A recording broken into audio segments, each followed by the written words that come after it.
En este tiempo en donde estamos teniendo o padeciendo una terrible incertidumbre, ¿no?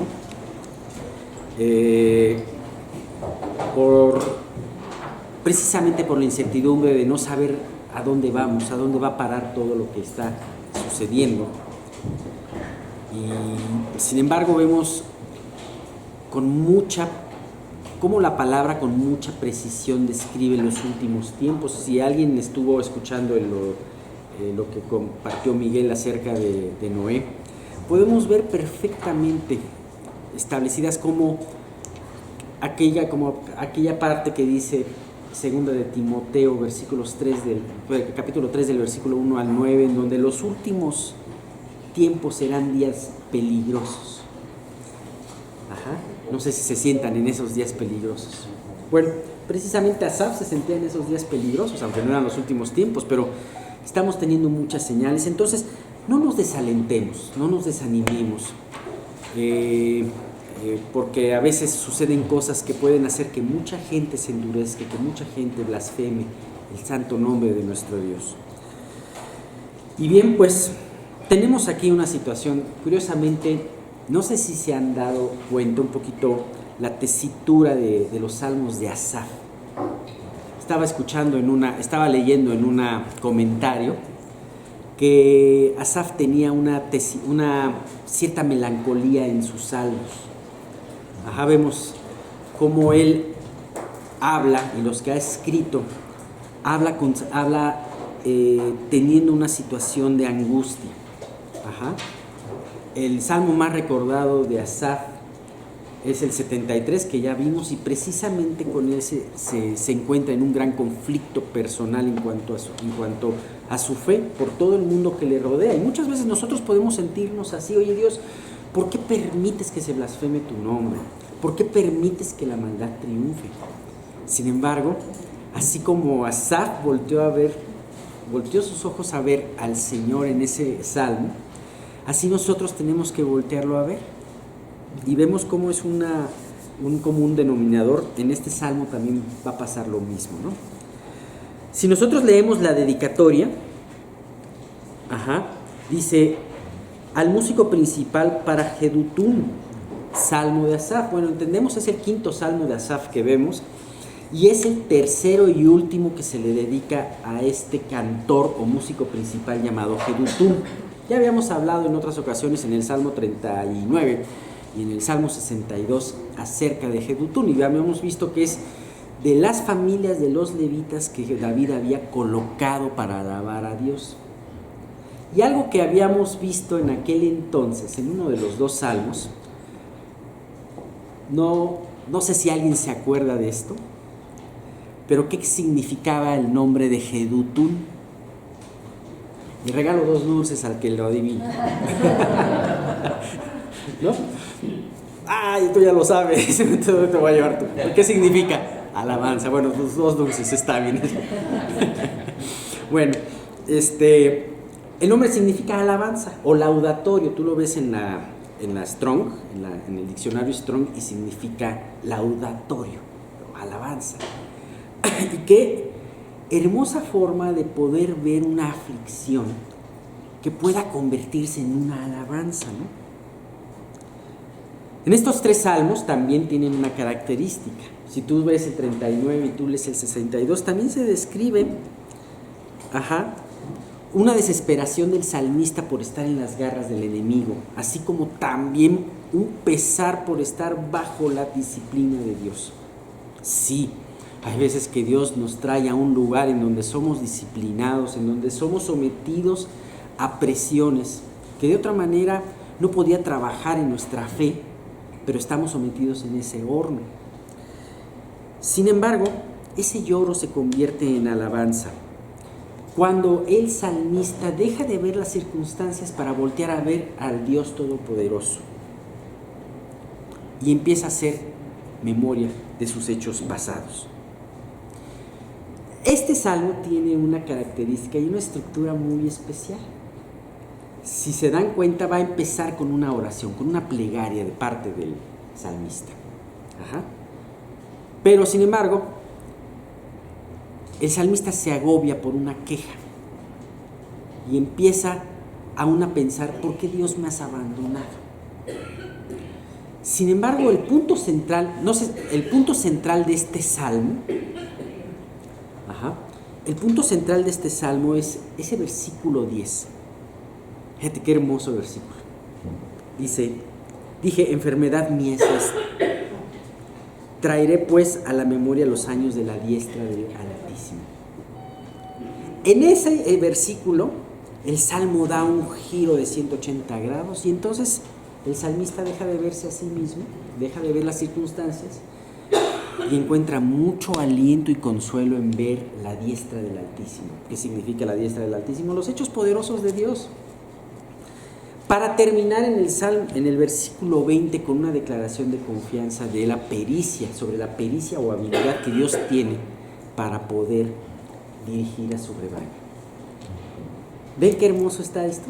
En pocas palabras se puede resumir en esa situación, pero bueno, para poderlo dar este salmo, para poderlo estudiar, vamos a dividirlo en 4, según los diferentes pausas o sela que tiene. Hemos hablado en ocasiones que si ustedes ven en el salmo, una de las cosas de repente que dice sela, y dice, bueno, pues ¿qué es esto? Ya casi todos lo saben de aquí, pero es como en una partitura los silencios, ¿no? Las pausas. Entonces vemos que tienen también su sentido estas pausas, ¿no? Bien, vamos a ver del versículo 1 al 3 la oración de un hombre afligido. El salmista comienza su poesía, su salmo, con una oración. De los versículos 4 al 9, el salmista describe su lamento y su congoja y su queja que hay en su interior. De los versículos 10 al 15, el salmista da un giro en su meditación y voltea a ver a Dios y recordar sus hechos poderosos. Y dentro de ese giro, en la última parte, es decir, de los versículos 16 al 20, en este meditar sobre los hechos poderosos de Dios, él se ve como en una visión, como si estuviese en el mar Rojo, experimentando ese gran poder de Dios al dividir las aguas. Y curiosamente llega a una conclusión rápida y abrupta, diciendo, en pocas palabras, condujiste a tu pueblo como ovejas por mano de Moisés y Aarón. De repente habla de todos los poderes y de repente condujiste a tu pueblo. Vamos a ver que esto podría ser, hay algunos estudiosos de los salmos que inclusive han puesto este Salmo 77 como una especie de preludio o antecesor al Salmo 78, que también nos habla de esos salmos, de esos hechos poderosos de Dios y especialmente dando un énfasis a su fidelidad. Ese salmo, déjenme decirles, va a tener 72 versículos, así que vamos a tener un poquito de paciencia, ¿no? Bien, vamos a empezar con los versículos 1 al 3. Alberto, ¿quieres leer por favor los versículos 1 al 3? Sí. Clamo a Dios, sí, a gritos. Oh, si Dios me escuchará. Cuando estaba en graves dificultades, busqué al Señor. Toda la noche oré con las manos levantadas hacia el cielo, pero mi alma no encontró consuelo. Pienso en Dios y gimo, abrumado de tanto anhelar su ayuda. Esa es una otra versión, ¿es la cual? Perdón. No, está perfecto, porque yo creo que se enriquece mucho escuchando varias versiones, y dice otros aspectos muy importantes. Por ejemplo, ¿cómo dice el primer versículo? Dice, clamo a Dios, sí, a gritos. Oh, si Dios me escuchara. Ok, perfecto. Entonces, aquí, por ejemplo, en la Reina Valera habla y dice, con mi voz clamé a Dios clamé y Él me escuchará. Hay otra versión en la Reina Valera 1995 que habla, yo voy a clamar porque Él me escucha. Ahora, aquí lo más importante es que el Salmo comienza con una oración. El Salmo, como vamos a ver en una gran parte de este, nos va a mostrar un creyente afligido por la prueba en la que está. Sin embargo, comienza de una manera correcta, comienza enfrentando su aflicción de una manera correcta, a los pies de Dios. Clama, no importando la forma como clamaba él. Porque vemos aquí que en esta versión, sobre todo en la versión que habló Alberto, habla de que te grité Dios, o sea, grité Dios.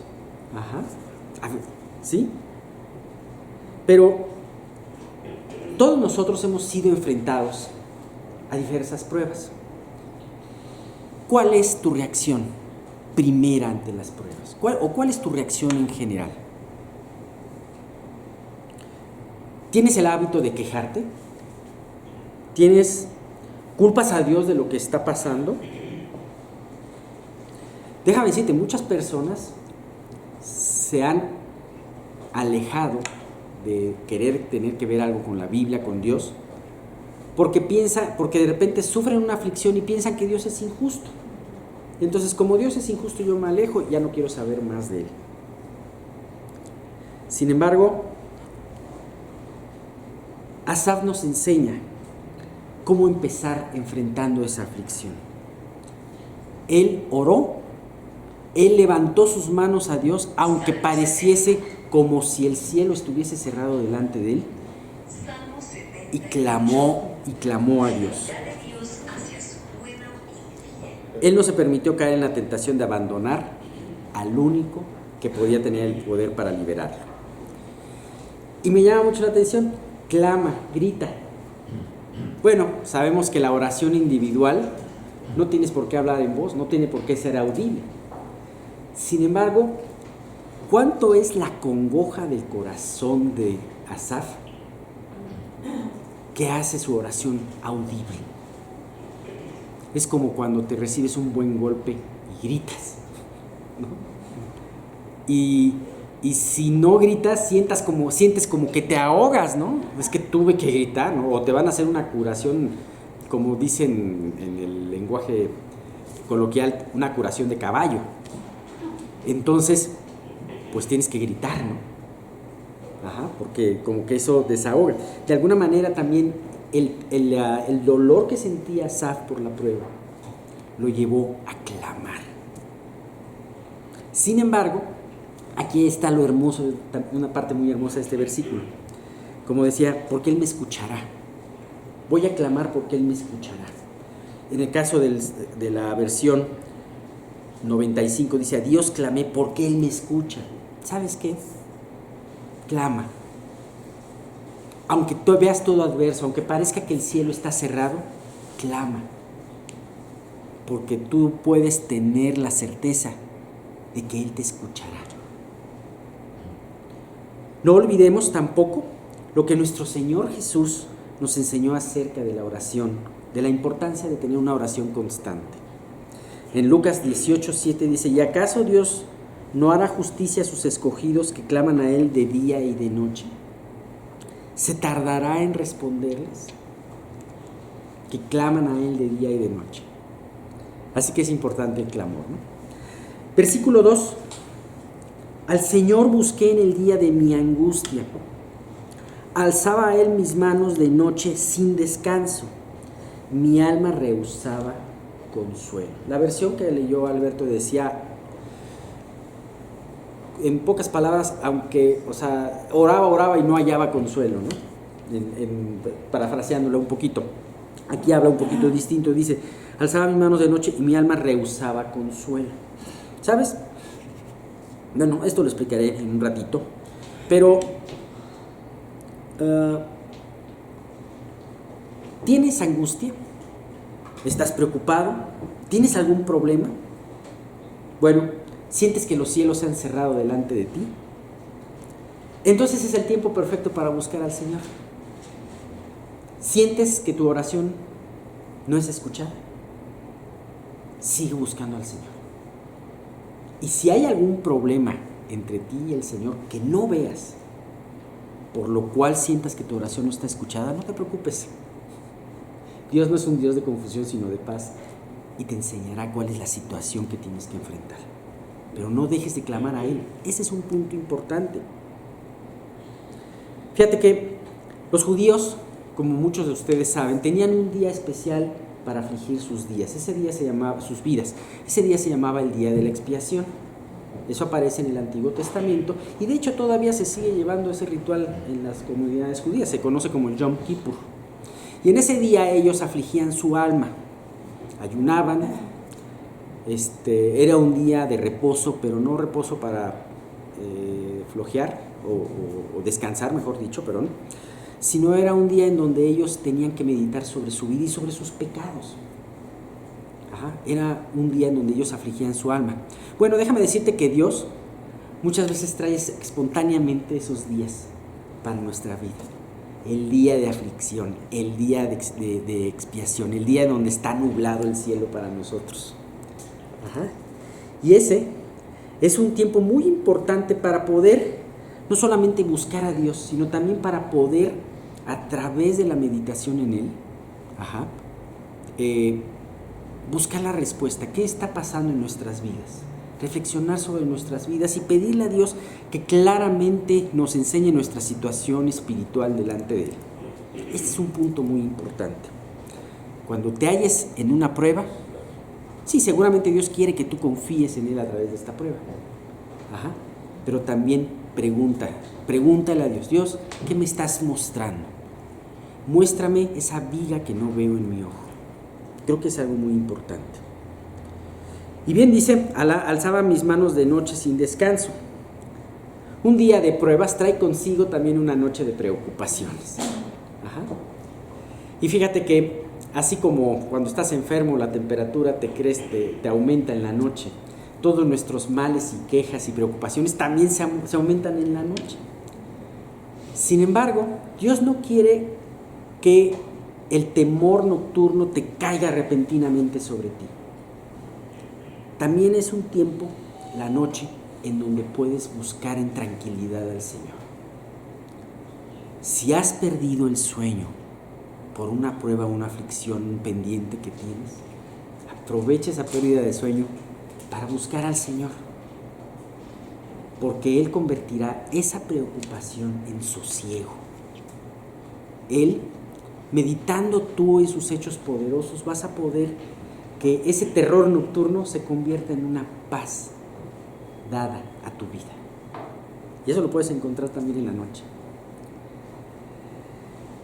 Mi alma rehusaba consuelo. Aquí aparentemente, ¿por qué el alma del salmista rehusaba consuelo? Si realmente lo que estaba buscando era un consuelo. Sí, estaba buscando un consuelo, pero estaba buscando el verdadero consuelo, el consuelo de Dios. En una prueba hay muchas cosas que nos pueden consolar temporalmente, que nos pueden tranquilizar un poquito. Oye, me siento afligido, me siento deprimido, voy al centro comercial y me olvido, ¿no?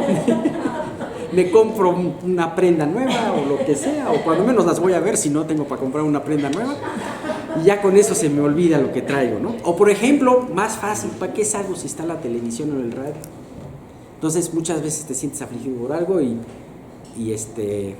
buscas distraerte, ¿no? O simple sencillamente buscas cambiar de pensamiento, tú cambiarle tu canal interno y ya no pensar más en el problema. Pues sí, eso te puede dar resultado por un tiempo. Sin embargo, no estás enfrentando el problema. Entonces, ese es el tipo de consuelo vano, temporal, que rehusaba Asaf. Asaf quería enfrentar su vida y quería que verdaderamente recibir la verdadera solución y el verdadero consuelo que venía del cielo. ¿Sabes? No es que tenga de malo que te vayas a un centro comercial ni que veas algún programa interesante, pero aquí la situación es que ¿qué es tu hábito? ¿Qué hábito estás formando de vida o qué hábito ya formaste de vida para enfrentar tus problemas? Creo que estamos llamados a algo mucho más profundo. Y si tenemos un consuelo y si se nos ha permitido un consuelo, y como dice el Salmo, Dios me escuchará, pues aprovecha ese tiempo para poder meditar en tu vida con Dios y para buscar al único verdadero consolador. Creo que ese es un punto muy importante. Y tenemos por último la parte del versículo 3. Me acordaba de Dios y me conmovía, me quejaba y desmayaba mi espíritu. Hay una parte muy importante de la que se leyó en esa versión, en donde se dice es que por más que extendía mis brazos, o sea, estaba yo adolorido, en pocas palabras, porque mi congoja era más fuerte de lo que yo había estado orando en ese momento, ¿no? En pocas palabras. ¿Sabes? La oración es una lucha. Y conforme tú vas creciendo en la fe, las pruebas van a irse aumentando. A lo mejor es una mala noticia para ti, pero es una cosa que es cierta. Dios va a demandar más porque va a querer hacer crecer esa fe. Y sabes que tu oración tiene que ser también más profunda. Entonces, no pienses que con una oración en la superficie vas a poder hallar ese consuelo del que hablamos. ¿Sabes? Una respuesta va a venir de la manera en que tú anheles que ésta venga. Y Dios quiere que tú anheles esas respuestas de Él. Dios quiere que tú anheles la consolación que tiene para ti. ¿Sabes? Cuando el creyente se encuentra orando y confesando su pecado, el Dios que generalmente es la fuente de su consolación y su fe, de repente le causa dolor y aflicción, porque le recuerda y le enfrenta con su pecado. Y a veces tú puedes leer el mismo pasaje que te consuela, pero cuando estás viviendo con algo que tienes que arreglar con Dios, ese pasaje te llama la atención y te dice, te falta fe. Y eso te acongoja.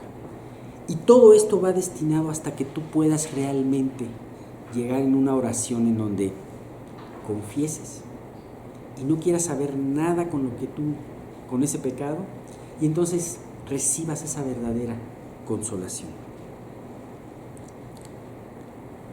Bien, también este salmista, como nos vamos a dar cuenta en versículos posteriores, luchaba también con una idea que a veces nosotros podemos tener, la idea de que Dios lo había abandonado a su suerte. Cuando hay una prueba, cuando tú oras y todavía sigue la prueba y aún más esta aumenta, ¿sabes? Hay la tentación de pensar, Dios ya me abandonó, Dios ya se desentendió de mí. Sin embargo, vamos a ver cómo el salmista, Dios a través del salmista nos enseña que no debemos dejar de orar, que no debemos de desalentarnos.